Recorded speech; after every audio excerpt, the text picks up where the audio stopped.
अऊज़ु बिल्लाहि मिनश शैतानिर रजीम।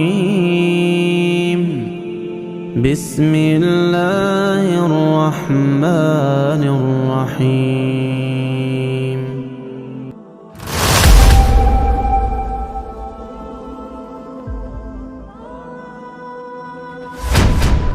अल्लाह तबारक व तआला के नाम से शुरू जो बड़ा मेहरबान और नहायत रहम करने वाला है।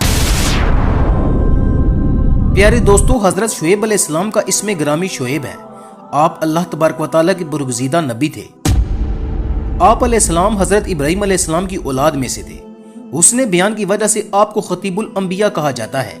इमाम तिरमिज़ी लिखते हैं, हजूर पाक सल्लल्लाहु अलैहि वसल्लम जब हजरत शुएब अलैहिस्सलाम का तज़किरा फरमाते तो फरमाते वो खतीबुल अंबिया थे, क्योंकि उन्होंने अपनी कौम को इंतहाई एहसन तरीका से दावत दी और दावत देने में लुत्फ़ो मेहरबानी और नरमी को बतौर खास पेश नजर रखा। दूसरे अंबिया कराम की तरह आपने भी अपनी कौम को इस्लाम की दावत दी और अल्लाह तबारक व तआला की वादानियत की गवाही दी और उसी को इबादत के लायक तस्लीम करने का हुक्म दिया। आपके कबीले का नाम मदीन था और उनकी बस्ती का नाम भी मदीन था। उस बस्ती का नाम मदीन इसलिए हुआ कि ये लोग हजरत इब्राहीम अलैहिस्सलाम की औलाद से एक बेटे मदीन की औलाद में से थे। इस बस्ती की तरफ हजरत शुएब अलैहिस्सलाम को रसूल बनाकर भेजा गया था। प्यारे दोस्तों, हजरत शुएब अलैहिस्सलाम को भी बकमाल मौजज़ात से नवाजा गया। आपका एक मौजज़ा ये था कि आपने हजरत मूसा अलैहिस्सलाम को बकरियां तोहफे में दी और फरमाया कि ये बकरियां सफेद और सियाह बच्चे जनेंगी। चुनाचा जैसे आप अलैहिस्सलाम ने फरमाया वैसे ही हुआ।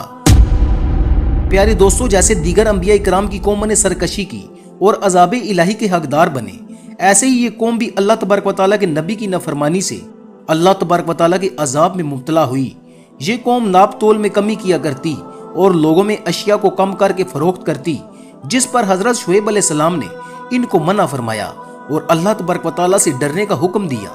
जब इन्होंने हजरत शुएब अलैहिस्सलाम के हुक्म को जुटलाया और अल्लाह तबारक व तआला की वादानियत पर इनकार करते हुए जवाब दिया जिसका कुरान पाक में जिक्र है, यानी क्या हम उन खुदाओं की इबादत करना छोड़ दें जिनकी हमारे बाप दादा इबादत करते रहे हैं। इससे मालूम हुआ कि उन्होंने बुत परस्ती को छोड़ने का इनकार किया और हकीकी मबूद को जुटलाया। दूसरी बात ऐसे कही, यानी क्या हम माल में अपनी मर्जी के मुताबिक अमल ना करें। इस बात से मालूम हुआ कि वो अपने माल को अपनी मर्जी के मुताबिक खर्च करना चाहते थे और चाहे वो उसको हलाल तरीके से खर्च करें या हराम, भले इसको बढ़ाकर अशिया को फरोख्त करें। प्यारे दोस्तों, जब उन्होंने अल्लाह तबारक व तआला के हुक्म को जुटलाया तो अल्लाह तबारक व तआला ने उन्हें अजाब में मुब्तला कर दिया, जिसका जिक्र कुरान पाक में भी है। तो उन्हें शदीद ज़लज़ले ने अपनी गिरफ्त में ले लिया। तो सुबह के वक्त वो अपने घरों में औंधे पड़े रह गए। इस आयत में यूं बयान किया गया है कि जालिमों को खौफनाक चीख ने पकड़ लिया तो वो सुबह के वक्त अपने घरों में घुटनों के बल पड़े रह गए। शायद यूं हो कि जब जलजला आ रहा हो तो पहले चीख की आवाज आई हो। हजरत शुएब अलैहिस्सलाम और उनकी कौम जो ईमान ला चुके थे, अल्लाह तबारक व तआला ने उन्हें अजाब से महफूज रखा और बेईमानों को जलजले की गिरफ्त कर दिया, जिसकी वजह से सुबह उनका शहर वीरान हो गया और जलजले ने उनकी बस्ती को तहस नहस कर दिया। तो अल्लाह पाक की नाफरमानी और रसूल के अहकाम को जुटलाने से कैसे अजाब नाजिल हुआ।